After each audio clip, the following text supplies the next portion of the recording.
kasih tahu tentang sedikit info tentang Daulah Mughal. Nih aku kasih tahu. Jadi, Daulah Mughal itu terletak di semenanjung India, tepatnya 25 tahun setelah Daulah Safawiyah berdiri. Siapa sih pendirinya?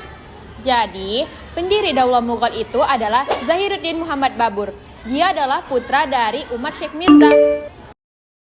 Dan mereka tuh keturunan Timur Leng sama Genghis Khan loh. Terus fakta tentang Babur tahu gak sih? Jadi semenjak dia usia 12 tahun, dia tuh sudah memimpin wilayah Fergana. Kemudian dia sudah berhasil menguasai wilayah Samarkand dan Kabul. Perkembangan pemerintahan Daulah Mughal. Pemerintahan Daulah Mughal didirikan oleh Sultan Babur dengan pemerintahan terpusat, yang mana Sultan memegang kekuasaan tertinggi sebagai kepala negara dan pemerintahan. Dalam mengatur pemerintahan, dia dibantu oleh beberapa pejabat tinggi seperti wakil dan wazir, berperan sebagai penasihat sultan dalam bidang pemerintahan, terutama di bidang sipil dan militer. Yang kedua ada Mir Biksi. Mir Biksi bertanggung jawab atas segala keperluan militer dan tentara. Selanjutnya ada Mir Saman. Mir Saman bertugas dalam mengurus rumah tangga kesultanan dan pengawasan istana, serta bertanggung jawab dalam pengadaan barang dan pengelolaan gudang kerajaan. Kemudian Sadar Usadar bertugas dalam mengurus persoalan agama Islam di tingkat pemerintahan pusat. Nah, selanjutnya itu bagian pendidikan dan ilmu pengetahuan pada masa Daulah Mughal. Daulah Mughal memberikan perhatian besar terhadap pendidikan dan ilmu pengetahuan. Pemerintah menganggap bahwa ilmu pengetahuan merupakan bagian penting dalam membangun peradaban Islam. Sistem pendidikan pada masa Daulah Mughal ini terbagi menjadi 3 bagian.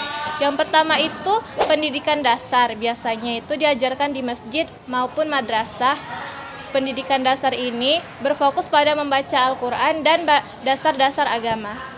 Pendidikan agama Islam atau madrasah mempelajari ilmu-ilmu agama seperti tafsir, hadis, fikih, dan juga akidah akhlak.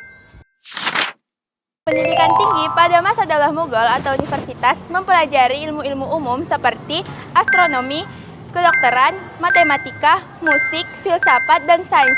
Daulah Mughal juga mendirikan sekolah bagi pemeluk agama Hindu yang disebut dengan Pathshala sebagai bentuk toleransi dalam lintas agama.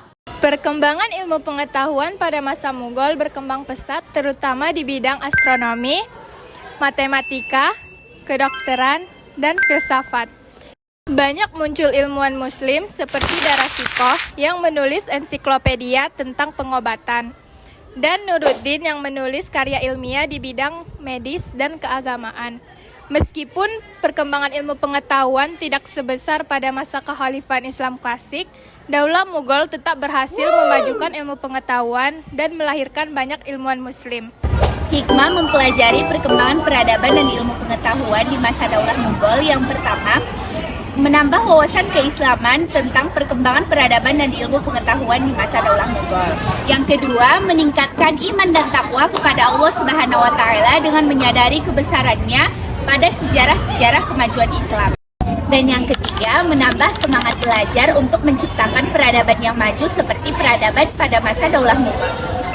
Mengingatkan pentingnya perubahan diri dan masyarakat, bahwa Allah tidak akan mengubah keadaan suatu kaum tanpa usaha mereka sendiri. Meneladani nilai toleransi dan keharmonisan, sebagaimana politik sulhkul pada masa Sultan Akbar I yang menciptakan perdamaian antar umat beragama.